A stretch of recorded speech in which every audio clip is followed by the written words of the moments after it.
Well, this is a fun trip. This is kind of in my backyard.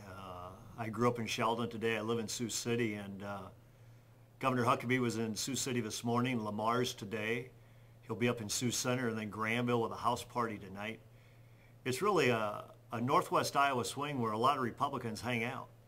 A lot of Republicans who have a definite interest in the straw poll, they have a definite interest in the Iowa caucuses, and they have a definite interest in having Mike Huckabee be our next president. Bring everybody into the economy with the fair tax.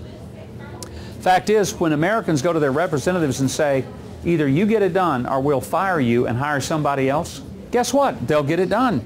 You say, how do I know that? Because what happened a few weeks ago, when the people of this country saw what the Senate was about to do with an immigration bill, and they melted the phone lines in Washington.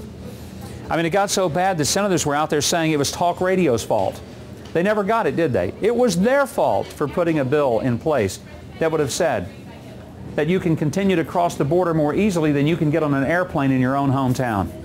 There's something that just didn't ring right with Americans, and they burned up the phone lines of the United States Senate, and as a result, those guys in Washington, maybe they didn't want to listen, but they had to. That's how you get things done that may not be popular in Washington, but are popular in places like Iowa and Arkansas and the rest of the country. And if I'm president, I'm going to understand that it's not necessarily my job to go up there and be chummy with everybody in D.C. I understand that. I'll promise you I won't be the favorite of the Wall Street crowd. Because I'm the one guy out there, I don't know of anyone else in the Republican Party who's had the courage to say that when the CEOs of companies are making 500 times what their workers are making, something's wrong.